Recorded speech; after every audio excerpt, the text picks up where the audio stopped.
Je m'appelle Ghislaine Verrieste-Leblanc et je suis directrice générale de l'Association française pour la prévention des catastrophes naturelles et technologiques.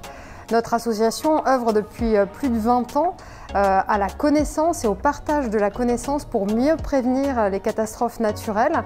Depuis 1 an à peu près, elle a pris un nouvel élan pour développer la culture du risque en France et développer la résilience des territoires exposés.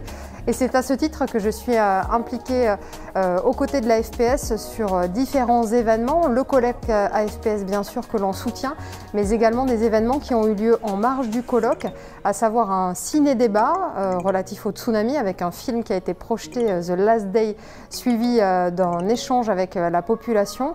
Et puis surtout le lendemain, le 7 novembre, un village culture du risque citoyenne où on a pu accueillir plus de 500 enfants et plus de 100 accompagnants qui sont venus partager autour de démonstrations, d'illustrations, de jeux, la prévention, les clés de la prévention du risque sismique sur le territoire antillais, mais plus largement au niveau national.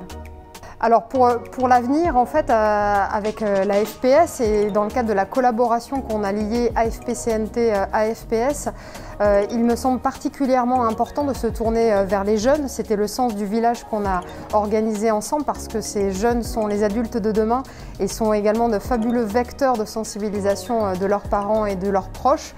Donc travailler pour cette future génération pour qu'ils soient plus résilients et toujours travailler à la transmission des savoirs. L'AFPS est extrêmement technique et maîtrise complètement toutes les composantes du génie parasismique. Nous sommes plus orientés vers la culture du risque, la communication et la sensibilisation. Et je crois que le symbole de notre association aujourd'hui et de cette collaboration, c'est ensemble on est plus fort et ensemble on peut vraiment travailler à être plus préparé et plus résilient face aux risques majeurs.